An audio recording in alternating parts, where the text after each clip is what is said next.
عن ابي هريره رضي الله عنه ان رسول الله صلى الله عليه وسلم قال اتدرون ما المفلس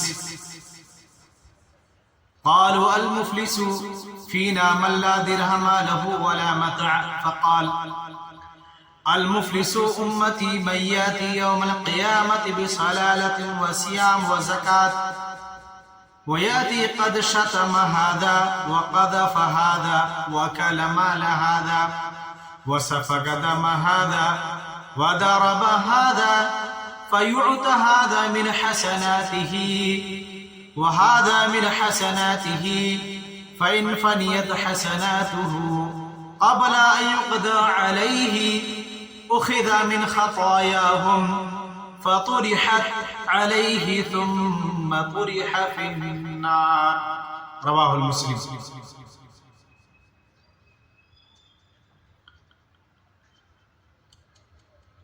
حضرت ابو ہریرہ رضی اللہ تعالی عنہ روایت کرتے ہیں کہ رسول اللہ صلی اللہ علیہ وسلم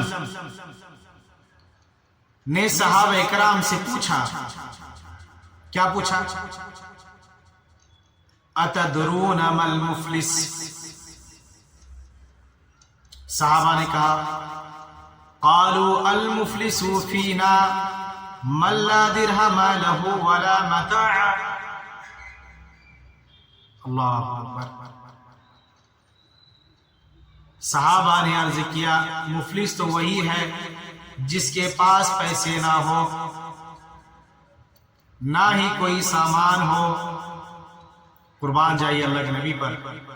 آپ نے کہا المفلس امتی من یاتی یوم القیامت بصلالۃ وصیام وزکاۃ ویاتی قد شتم ھذا۔ اللہ اکبر۔ جس کے پاس پیسے نہ ہو، نہ کوئی سامان ہو۔ صحابہ نے کہا ایسے لوگ مفلس ہے۔ آپ نے ارشاد فرمایا میری امت کا مفلس وہ ہے جو قیامت کے دن نماز روزہ زکوٰۃ جیسی نیکیاں لے کر حاضر ہوگا، لیکن کسی کو گالی دی ہوگی، کسی پر تہمت لگائی ہوگی، کسی کا مال کھایا ہوگا، کسی کو قتل کیا ہوگا، کسی کو مارا ہوگا، لہٰذا اس کی نیکیاں مختلف لوگوں میں تقسیم کر دی جائیں گی۔ اگر اس کی نیکیاں ختم ہو گئیں اور مظلوموں کے حقوق باقی رہ گئے تو پھر حقداروں کے گناہ ان کے حساب میں ڈال دیا جائے گا اور اسے پھر جہنم میں ڈال دیا جائے گا۔ پتہ یہ چلا کہ نیکیاں کرنا کمال نہیں ہے میرے بھائی، نیکیوں کو سنبھالنا بہت ضروری ہے۔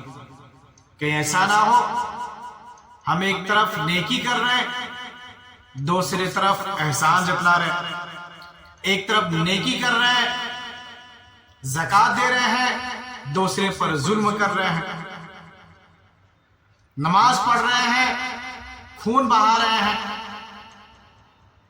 روزہ رکھ رہے ہیں، گالی دے رہے ہیں، تہمت لگا رہے ہیں۔ یہ اتنا خطرناک جرائم ہے جس کی وجہ سے قیامت کے دن ہمارے ہاتھ کچھ نہیں رہے گا میرے بھائی سوائے گناہ کے۔ اس لیے گناہوں سے بچنے کی کوشش کریں، گناہوں سے جتنا ہو سکے بچیں۔ اللہ سبحانہ و تعالیٰ سے میں دعا کرتا ہوں کہ اللہ تعالیٰ ہم لوگوں کو گناہ سے بچائے اور ہر نیکی کرنے کی اللہ رب العزت ہمیں توفیق عطا فرمائے۔ گناہ کبھی بھی اللہ رب العزت کسی بھی گناہ کو اللہ رب العزت معاف نہیں کرتا ہے، چاہے کوئی بھی رہے، خصوصاً جب حقوق العباد کا معاملہ ہو، بندہ بندے کا معاملہ ہو تو اللہ رب العزت پھر اس میں تو اور نہیں معاف کرتا ہے۔ اس لیے دوسروں پر ظلم کرنے سے، دوسروں کے حقوق کو غصب کرنے سے، دوسروں کو تکلیف دینے سے باز آ جائیں۔ مسلمان وہ ہے جن کی زبان، آنکھ اور جسم سے، ان کے اعضاء سے دوسرے مسلمان محفوظ ہو. مسلمان وہ نہیں ہے جو جب چاہو جب چاہے جس کو چاہے جس وقت چاہے تکلیف دے دے. اس لیے ان گناہوں سے بچنے کی ہر ممکن کوشش کریں.